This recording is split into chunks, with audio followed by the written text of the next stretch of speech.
धन्यवाद। बड़ा ही आनंद आया। सुबह से लेकर अब तक सभी को नज़ारे याद होंगे और हम तो आपको पिछले नज़ारे सुनाते हैं, किसी की बात नहीं, हम अपनी बात सुनाते हैं। मुझे याद आ गई बात, बाद में सत्संग की भी थोड़ी बात करेंगे। पिछली यात्राओं में क्या होता था, अब जैसी हमारी अवस्था देख रहे हैं तब भी हम ऐसे ही थे। तो हमने चलना यात्रा में, थोड़ा सा चलना और कई बार पीछे रह जाना। और मुझे बात तब याद आई, अभी हम पिछले पड़ाव पर बैठे थे ना, ये भाई जी वहाँ कहते मुझे थोड़ा सा आगे जाने दो, मैं पीछे रह जाऊंगी। तो हमारे साथ क्या होता था कि अगर हम थोड़ा रह जाते थे ना, तो स्वामी जी ने हमें कहना कि तुम थोड़ा आगे चले जाओ, नहीं तो तुम्हें पीछे से लाने के लिए एक बंदा भेजना पड़ेगा। तो स्वामी जी ने हमारे साथ एक छोटा सा बच्चा, वो नहीं आया, बिट्टू मल्होत्रा शिव नाम है उसका, वो सबसे छोटा था, सबसे छोटा। आप उसके बच्चे यात्रा करते और उसके बच्चे के साथ भी दिनकर बैठा हुआ है। तो उसके साथ भी गुरु महाराज जी ने क्या लीला की कि जब उस यात्रा में वो चले तो उसकी माता ने सुखना की थी बेटा पैदा होगा तो मैं इसको भी यात्रा करवाऊंगी। उसने बग्गी में लेकर उस बच्चे को बग्गी के साथ लेकर उसको नंगली साहब की पूरी यात्रा करवाई। और लीला क्या हुई गुरु महाराज जी की कि जब हम गाजियाबाद कल जहाँ रात्रि विश्राम किया और आज सवेरे वहाँ से चले थे, जैसे आपको निर्देश हुआ सेवादारों का कि सवेरे 4 बजे तैयार होकर गेट के बाहर खड़े हो जाना, तब ट्रक भी तैयार खड़ा था और संगत सारी भी, ट्रक तो बाद में चलता था, संगत सारी लाइनों में आगे खड़ी हुई। तो उस बच्चे को स्वामी जी ने कहा कि बच्चे को बग्गी लेकर आप थोड़ा सा आगे खड़े हो जाओ। तो बच्चे को आगे खड़ा कर बग्गी में माता वो खड़ी हो गई। इतने में क्या हुआ, सुबह 4 बजे का वक्त और प्रभात की अमृत वेला में गुरु ने क्या लीला दिखाई। 27 अक्टूबर को, 27 अक्टूबर ही था ना शायद दिन, 27 अक्टूबर को उस वर्ष में जब सारे खड़े, स्वामी जी भी तैयार खड़े, सब थे, तो क्या हुआ, तो ट्रक का जो ड्राइवर था उसने चाबी नहीं लगाई, शायद कंडक्टर था, तो उससे चाबी लगी तो शायद गेर में गाड़ी खड़ी थी, पता नहीं था। वो गाड़ी जैसे संगत आगे खड़ी थी तो उससे जैसे चाबी घुमाई तो गाड़ी अपने आप चल पड़ी, चली तो आगे सारी संगत खड़ी, एकदम शोर मच गया। और वो जो बच्चा बग्गी समेत अगले टायर से, टायर ऊपर से निकला और क्या कौतुक हुआ, माँ की बाजू तो टायर के नीचे आ गई, लेकिन बच्चा फूलों की तरह बग्गी पिचक कर इकट्ठी और वो बच्चा फूलों की तरह पिछले टायर के पास खेल रहा है। जब उसे उठाया और माँ के मुंह से क्या निकला, मेरा बच्चा, और उसको क्या दिखाई दिया एक लंबी सी बाजू जिसने उस बच्चे को पकड़ के एकदम पीछे कर। ये गुरु महाराज जी ने लीलाएं कौतुक निवासी भगवान की। तो उसको वो देखा दौड़कर, जब माँ की तरफ बाद में गई नजर, जो आवाज सबके दिलों में गई सुनाई थी मेरा बच्चा, तो उन्होंने कहा बग्गी में बच्चा तो है नहीं। सबके दिल एकदम धक हो गए और जब देखा तो बच्चा बड़े आराम से खेल रहा है और उसकी टोपी पर इतनी सी मिट्टी लगी क्योंकि सर्दी थी, तो उसकी टोपी पर इतनी सी मिट्टी लगी और वो नीचे हंस रहा है। और उसी वक्त स्वामी जी ने, और अभी उनकी 1 वर्ष की शादी को हुआ था, तो मतलब वो श्री गुरु महाराज जी के उनके परिवार वाले अनंतपुर को मानने वाले थे, शादी इधर नंगली साहब वालों में हुई थी। तो उनके दिलों में एक डर था कि घर में पिताजी थे थोड़े सख्त स्वभाव के थे, तो उन्होंने कहा, स्वामी जी ने कहा, यार बाप बताओ बेटा कि अब उस बच्चे को साथ ही मोहन मंदिर वालों का अस्पताल है, आप सबको पता है। फटाफट स्वामी जी ने कहा, बच्चे सभी दौड़े अस्पताल ले गए, डॉक्टर ने सारा चेक किया और उस बच्चे को चेक किया ये बिल्कुल ठीक है। अब उनसे पूछा गया कि इनको थोड़ा दिल तो डर जाता है जो हालात में है, पीछे भेज दिया जाए। कल नहीं, पिताजी और डांट लगाएंगे, क्यों लेके गए इतने सारे बच्चे को, छोटे को। कह रहे हमें 4 दिन नंगली साहब में भेज दो, वापिस घर नहीं जाएंगे, गुरु माई के दर्शन करेंगे। और वो बच्चा आज तक अपना जन्मदिन 27 अक्टूबर को मनाता है। तो गुरु महाराज जी की लीलाओं का, तो गुरु महाराज जी इस यात्रा में आने वालों किसी की झोलियां खाली करके नहीं भेजते। उनके दर पर जो आ गया उसकी झोलियां वो अपनी कृपा से सदा बढ़ते हैं। हमारे मालिक नंगली निवासी भगवान, अभी ये बात कर रहे थे लक्ष्मी जी की, ये लक्ष्मी की बात इन्होंने छेड़ दी। और हमारे श्री गुरु महाराज जी, जिनके आगे लक्ष्मी ने क्या कह दिया, लक्ष्मी ने श्री गुरु महाराज जी के आगे सवाल किया। जब श्री गुरु महाराज जी 14 वर्ष तप करने लगे तो लक्ष्मी ने सवाल किया कि गुरुदेव स्वामी, आपने मुझे हर युग में अपने साथ रखा है। सतयुग में विष्णु रूप में, मैं लक्ष्मी रूप में आपके साथ थी। त्रेता में राम रूप आप थे और मैं सीता रूप में आपके साथ थी। द्वापर में कृष्ण रूप में मैं आपके साथ थी। मीरा कह लो, राधा कह लो, मैं आपके साथ थी। और अब इस कलयुग में मुझे क्यों छोड़ दिया? मैं आपके बिना नहीं रह सकती। श्री गुरु महाराज ने पता क्या कहा, ये जो देश है ना, इसमें मेरी मर्यादा, मैं तुझे अपने साथ नहीं रख सकता। उन्होंने अपने जीवन में माया को हाथ नहीं लगाया। तो श्री गुरु महाराज जी ने जब देखा, जब तपस्या से उठे तो द्वारे पे एक राख का ढेर पड़ा हुआ, भस्म हुआ। तो श्री गुरु महाराज ने ध्यान लगाया, देखा तो उनको सारा कृत्य याद आ गया। तो जो लक्ष्मी ने प्रार्थना की थी वो कहा, ओहो, माया ने द्वार पर ही अपना शरीर भस्म कर दिया। तब श्री गुरु महाराज जी ने ये जो स्वरूप है, श्री गुरु महाराज जी ने उस वक्त ब्लैक एंड व्हाइट स्वरूप थे जो फोटो खींची गई थी, तो श्री गुरु महाराज ने एक निशानी दी थी। उन्होंने क्या किया था, उस भस्म में से कहते एक चुटकी लेकर अपने बाएं नथुने पर उस राख के भस्म को लगा लिया और श्री गुरु महाराज ने एक निशानी दी कि कोई भी गुरु बनकर आ जाए, क्योंकि गुरु महाराज जी के कई स्वरूप आपने देखे, तिल्ले वाला चोला, सुनहरी हार, मुकुट और कई रुमाल वाले स्वरूप थे।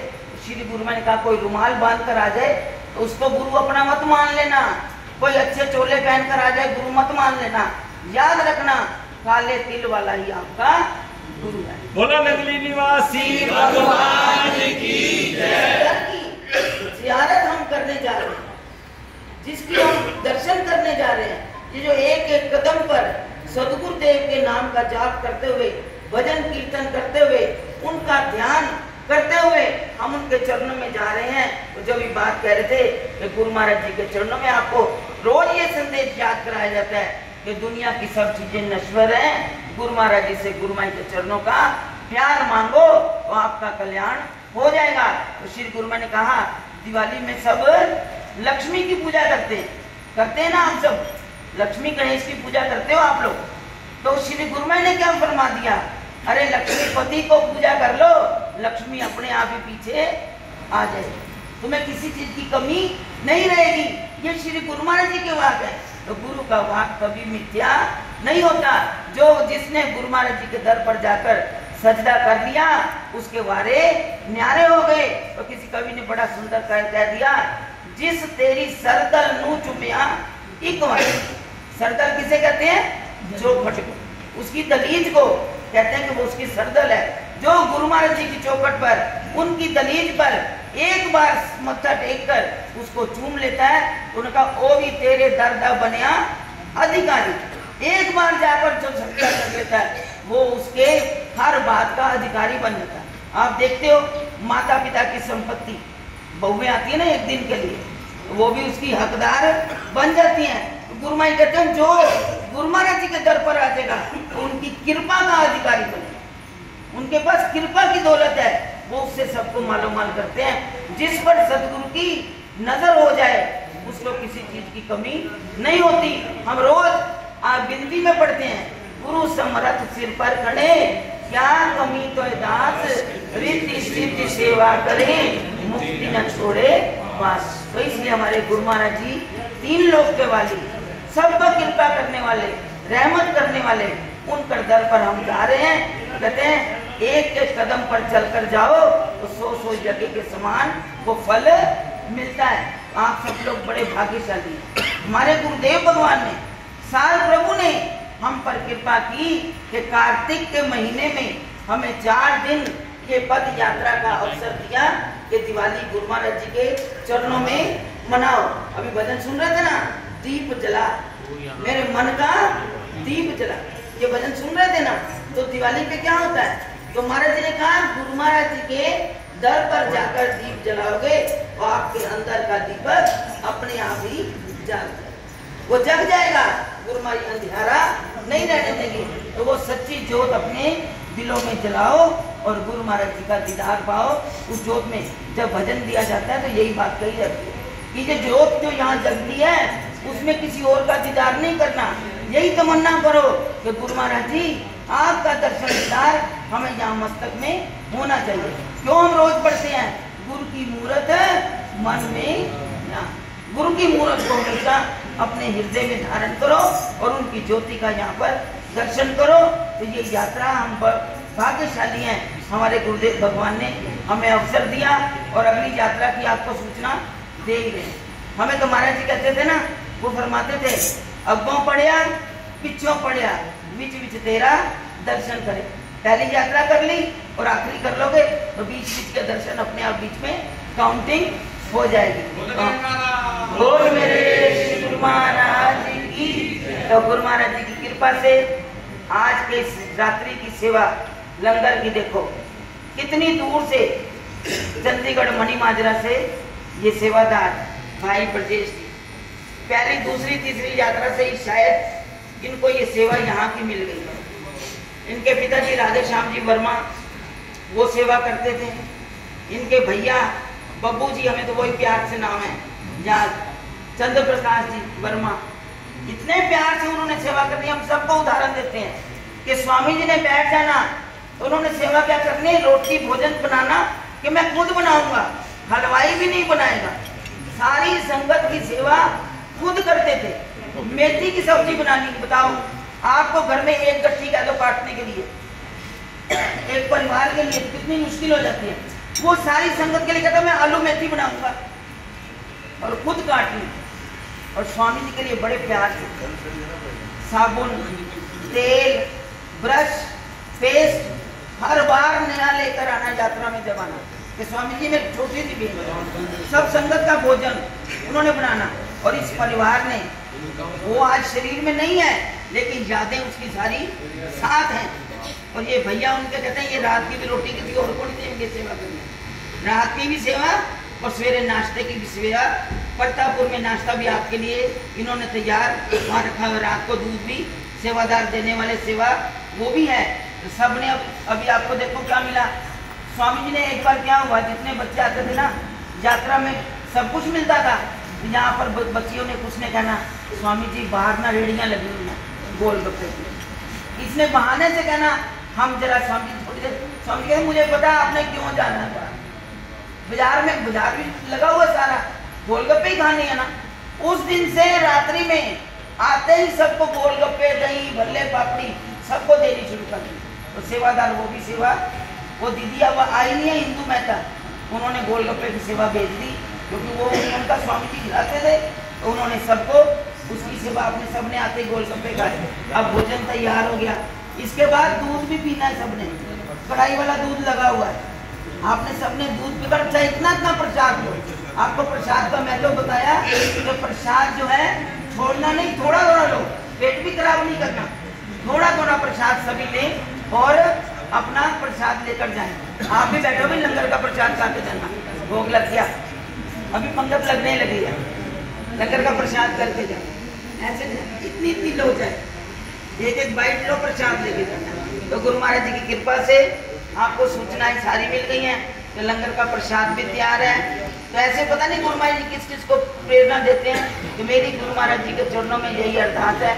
अभी पीछे आपको दूध जलेबी मिली, तो ये बच्चे, इनके भी पिताजी की कहानी है, कल आपको बताएंगे दादाजी की। वो भी एक नजारा था, तो जैसे वो दूध लेकर पीछे भागे थे आपको बताएंगे। ये सारे वाक हमारे साथ प्रभु हजूर गुरुदेव भगवान जी के सत्य सिद्ध हो रहे हैं। ये जो रास्ते में लीलाएं होती है ना, हम चाहे सत्संग ना करें, एक एक लीला जो हमारे साथ बीती है ना, वो ही एक बहुत बड़ा सत्संग है, हमारे लिए मिसाल है। तो ये जो भक्त इतनी सेवा कर रहे हैं, तो गुरु महाराज के चरणों में अरदास है इनको और सेवा करने की तौफीक दें, इनके घरों में बरकतें डालें, रहमतें करें। और आप सब भी गुरु महाराज जी की सेवा करो। देखो अभी इन्होंने कहा ना आपको सेवा की मिसाल दी। एक बार एक व्यक्ति था, जैसे इन्होंने भंडारा लगाया, तो एक व्यक्ति कहने लगा भी लोग इतने इतने भंडारे करते हैं, मेरे पास तो कुछ भी नहीं, मैं क्या भंडारा करूं। तो संत क्या समझाते हैं, बेटा ज्यादा नहीं है ना तो एक मुट्ठी आटा ले ले, चीटियां कितनी, पेड़ों के नीचे अपनी खुडे बनाई होती हैं, उनको जाके एक एक चुटकी आटा डाल दो, तुम्हारा वही भंडारा हो गया, उनको खिला दो। तो छोटी भी सेवा वो मालिक भंडारे के रूप में शिक्षा दे देते हैं। हम भी कुछ भी करें, 2 व्यक्तियों को भोजन करा दे, 10 व्यक्तियों को करा दे। नंगली साहब में भी लंगर चलना है। कब तक आप जाओगे दरबार में, सेवा सदन में लंगर होगा, उसके बाद दिवाली वाले दिन भी नाश्ता सेवा सदन की ओर से होगा। तो दोपहर का भोजन आपको मिलेगा, दरबार के सारे संतों को भोजन सेवा सदन में कराया जाएगा। ये स्वामी जी ने परंपरा शुरू की हुई है।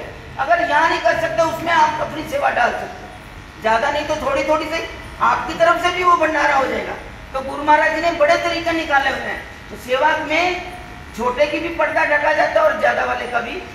आशीर्वाद गुरु महाराज जी का सब पर बराबर है। तो ये उन्होंने सारे तरीके बताए हैं। दिल में मायूस होने की कोई जरूरत नहीं है। तो गुरु महाराज ने सारे रास्ते निकाले हुए हैं। तो दिलों में कोई वो ना करे, थोड़ा करें बहुत करें, गुरु महाराज सबकी परवान करते हैं, मंजूर करते हैं, कबूल करते हैं सेवा।